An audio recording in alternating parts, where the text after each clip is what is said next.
வணக்கம் அன்பு நேயர்களே! மீண்டும் கிருஷ்ணா எஃப்எம் சேனல் வழியாக உங்கள் அனைவரையும் சந்திப்பதில் எனக்கு பெருமகிழ்வும், ஆனந்தமும். இன்றைக்கும் கூட அரியோட அற்புதமான பதிவுல இருந்து தான் ஒரு அழகான பதிவு. எல்லோருக்கும் தேவையான ஒரு பதிவு அப்படின்னு கூட சொல்லலாம். அந்த பதிவு என்ன சொல்ல வருது அப்படிங்கிறத நான் உங்ககிட்ட சொல்லப் போறேன். நீங்களும் கொஞ்சம் சுய பரிசோதனை செய்வதற்கு ஏதுவாக இருக்கும் இல்லையா? வாருங்கள் பதிவுக்குள் செல்லலாமா? தனிமை ஒரு நிம்மதியான அமைதி அப்படிங்கிற தலைப்பில தான் எழுதியிருக்கார். சரி. நெறைய பேர் வந்துட்டு இப்ப தனிமையா வந்துட்டு இருக்கிறோமா, இல்ல தனியா இருக்கிறோமா அப்படிங்கிற அந்த வந்துட்டு குழப்பம் வந்துட்டு நெறைய பேருக்கு இருக்கும். தனிமை வேறு, தனிமைப்படுத்துதல் வேறு, அப்படியே தனியா வந்துட்டு எதையாவது யோசிச்சுட்டே இருக்கிறது அது வேற. எல்லாமே வேற வேற. ஆனா, அது எல்லாத்தையும் தனிமை அப்படிங்கிற இதுலயே நம்ம கொண்டு வரோம். அது அல்ல தனிமை. பார்க்கலாம். எப்படி தனிமைனா என்ன? வரையறைக்குள்ள வருது அப்படிங்கிறத. "நீ இல்ல இல்ல அப்டின்னா நான் செஞ்சுருவேன்." அப்படின்னு வந்துட்டு நெறைய பேர் வந்துட்டு சொல்லுவாங்க இல்லையா? "ஐயோ! நீங்க இல்லைன்னா வாழ்க்கையில எனக்கு ஒண்ணுமே கிடையாதுங்க." அப்படின்னு வந்துட்டு சொல்லுவாங்க இல்லையா? அந்த மாதிரிலாம் ஒரு வாசகம் இருக்கு.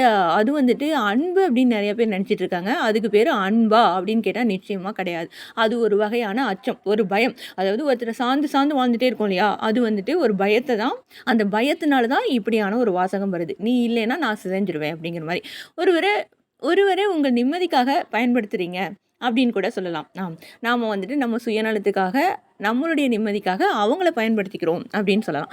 சமூகத்தில ஒரு அங்கமா இருக்கணும் அப்படிங்கிறதுக்காக, நாம பல நேரங்கள்ல நம்முடைய உண்மையான கருத்துக்கள மறைச்சிட்டு, பிறருக்கு பிடிச்சது போல நடிக்கிறோம். எல்லாராலும் நேசிக்கப்படணும் அப்படின்னு நம்ம நெனைக்கிறோம். ஏன் நம்ம எல்லாராலும் நேசிக்கப்பட வேண்டும் அப்படின்னு நம்ம ஏன் நெனைக்கணும்? நல்லா யோசிச்சு பாருங்க. அது வந்துட்டு தேவையில்லாத ஒரு சுமைய நமக்கு வந்துட்டு குடுத்துரும். அப்ப நம்மளுடைய சுயத்த நம்ம இழந்துருவோம். அது வந்துட்டு நம்ம இங்க புரிஞ்சுக்கணும். அந்த எல்லாராலும் நேசிக்கப்படணும் அப்படிங்கிற ஆசை தான் நம்ம சுதந்திரத்திற்கு மிகப்பெரிய தடையா இருக்குது அப்படின்னு சொல்லலாம். சரி. அது ஒரு வகையான ஒரு பாயிண்ட் அப்படின்னு வச்சுக்கலாம். அடுத்தது தனிமை அப்படிங்கிறது சமூகத்திலேருந்து ஒதுங்கி இருக்கிறதா அப்படின்னு கேட்டால் அதுவும் கிடையாது. அது உங்கள நீங்களே கண்டடைவது. அதாவது நீங்க உங்களுக்குள்ளாரையே ஒரு தேடல் இருக்கும். அந்த தேடல வந்துட்டு ஆரம்பிச்சுட்டீங்க அப்படின்னா, உங்களையும் அறியாமலேயே நீங்க தனியா தான் இருக்க விரும்புவீங்க. எனக்கு யாருமே தேவையில்ல அப்படிங்கிற மனநிலை வரும்போது, நீங்க மற்றவர்கள தேவையின் அடிப்படையில சந்திக்காம, விருப்பத்தோட அடிப்படையில சந்திப்பீங்க. அந்த இடத்துல தான் உண்மையான உறவுகள் மலருது. இப்ப புரிஞ்சுக்கிட்டீங்களா?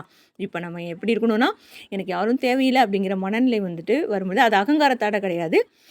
பரவால்ல. நம்ம வந்துட்டு கண்டிப்பா நிம்மதியா வாழ்வோம் அப்படிங்கிற மாரியான ஒரு மனநிலை. நீங்க மற்றவர்கள தேவையின் அடிப்படையில ஏதாவது ஒரு சார்பு நிலையில இருந்துட்டே இருக்கிறீங்களா? கண்டிப்பா அது வந்துட்டு உங்கள தொந்தரவு பண்ணும். ஆனா விருப்பத்தின் அடிப்படையில சந்திச்சீங்க அப்படின்னா, அது வந்துட்டு உங்களுக்கு வந்துட்டு ஒரு நிம்மதியான ஒரு சந்திப்பா இருக்கும். சரி, அடுத்து என்ன? பொதுவா ஒரு உறவு முறியும்போது சமூகம் அத ஒரு சோகமாவோ, அல்லது இழப்பாகவோ தான் பார்க்கும் இல்லையா? அந்த சமூகத்தில ஒருத்தர் ஒரு குடும்பத்தில இழந்துட்டாங்க அப்படின்னா, கண்டிப்பா அது வந்துட்டு அது ஒரு இழப்பாவோ, சோகமாவோ தான் வந்துட்டு இந்த சமூகம் பார்க்கும். ஆனா, அந்த நபர் தனியாக அமர்ந்து புன்னகைக்கும் அந்த ஒரு கணம் இருக்கு இல்லையா? அது சிதைவு அப்படின்னு கேட்டா இல்ல. அது ஒரு மீட்சி. நம்ம மற்றவர்களோட இருக்கும்போது அறியாமலேயே ஒரு முகமூடிய அணிஞ்சுக்கிறோம். அப்படியே வந்துட்டு நம்ம சந்தோஷமா இருக்கிற மாரி, நம்ம மகிழ்ச்சியா இருக்கிற மாரி இப்படிங்கிற வந்துட்டு நம்ம நம்ம சோகம் யாருக்கும் தெரிஞ்சிடக்கூடாது அப்படிங்கிற முகமூடிய வந்துட்டு நம்ம போட்டுக்கிறோம். அதுதான் நம்மள வந்துட்டு தேவையில்லாத தொந்தரவ ஏற்படுத்தும். அவர்களுக்கு பிடித்தது போல பேசுறது, அவர்களுடைய எதிர்பார்ப்புகள பூர்த்தி செய்றது, இப்படி ஒரு தொடர்ச்சியான நாடகமா அமைஞ்சிரணும் அப்படின்னா வச்சுக்கோங்களேன். தனிமையில இருக்கும்போது யாரையும் கவர வேண்டிய அவசியமே நமக்கு இருக்காது.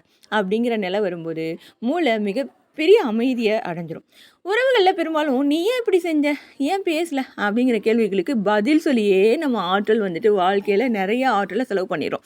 இப்ப நெறைய பேர் அப்படியே ஒரு உறவுகளுடைய கூட்டத்துக்கு போனீங்க அப்படின்னு வச்சுக்கோங்களேன், அவங்க எதையாவது தேவையில்லாத ஆலோசனைய சொல்லிக்கிட்டே தான் இருப்பாங்க.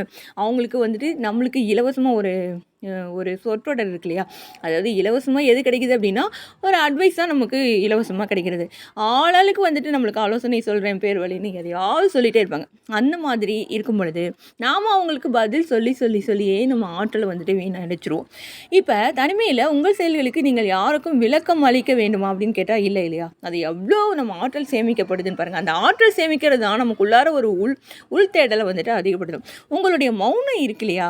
அங்க கேள்வி கேட்கப்படுறதே கிடையாது. அது வந்துட்டு நமக்கு ரொம்ப வந்துட்டு முக்கியமான ஒரு விஷயம்.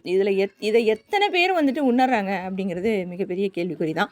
கிருஷ்ணமூர்த்தி மற்றும் நீட்சே போன்ற தத்துவ ஞானிகள் சொல்வது போல, ஒரு மனிதன் எப்போது தன்னைத்தானே முழுமையாக உணர்கிறானோ, அப்போதுதான் அவனுக்கு புறத்தே இருந்து வரும் பாராட்டுகளோ, அல்லது ஆறுதல்களோ தேவையில்லாம போகுது அப்படின்னு வந்துட்டு கிருஷ்ணமூர்த்தி, நீட்சே போன்ற தத்துவ ஞானிகள் சொல்றாங்க. இது எவ்ளோ வந்துட்டு ஆழ்ந்த தத்துவம் இல்லையா?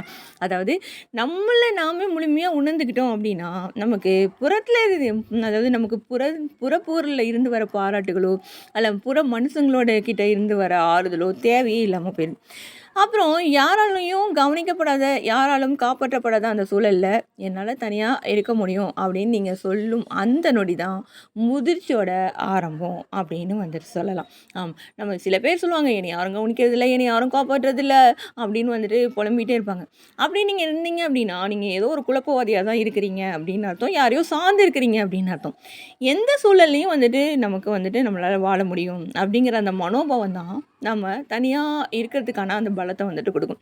சில மௌனங்கள் பாரமானவை. ஆனா, நீங்க எப்போது மற்றவர்களை சார்ந்து இருப்பதை நிறுத்துறீங்களோ, அப்போதான் அந்த மௌனம் உங்கள அச்சுறுத்தாது. இது ரொம்ப ரொம்ப முக்கியமான விஷயம். மாறாக அது உங்கள குணப்படுத்தும். இது எவ்வளோ பெரிய விஷயம் இல்லையா?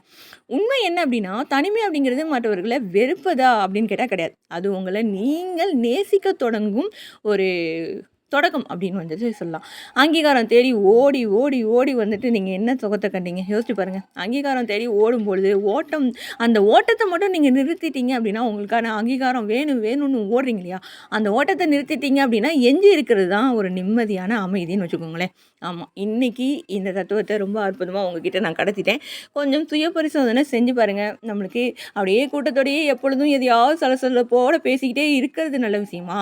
இல்ல தனியா இருந்து நம்மளுடைய ஆற்றல வந்துட்டு சேமிக்கிறது நல்ல விஷயமா? தனியா இருந்து நம்ம உள்ளுக்குள்ளார ஒரு ஆத்ம தேடல் அப்படியே வந்துட்டு இருக்கு அப்படின்னா, நமக்கு அது மிகப்பெரிய பலமா நமக்கு அமையும். ஏன்னா, இந்த உலகத்துல எல்லாருமே எல்லாரோடையும் இருந்துட்டு போறது கிடையாது.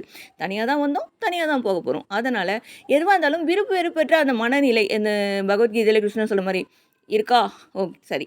இல்லையா? அதுவும் சரி. அப்படிங்கிற மாரியான ஒரு வாழ்க்கைய வாழ்ந்துட்டோம்னா, வாழ்க்கை ரொம்ப அமைதியா, நிம்மதியா, ஆனந்தமா இருக்கும். அப்படிங்கிறத உங்ககிட்ட அப்படியே சொல்லிட்டு, மீண்டும் இப்படி ஒரு அற்புதமான தத்துவ வாழ்வியல் தத்துவத்தை எடுத்துட்டு வரேன் அன்பு நேயர்களே.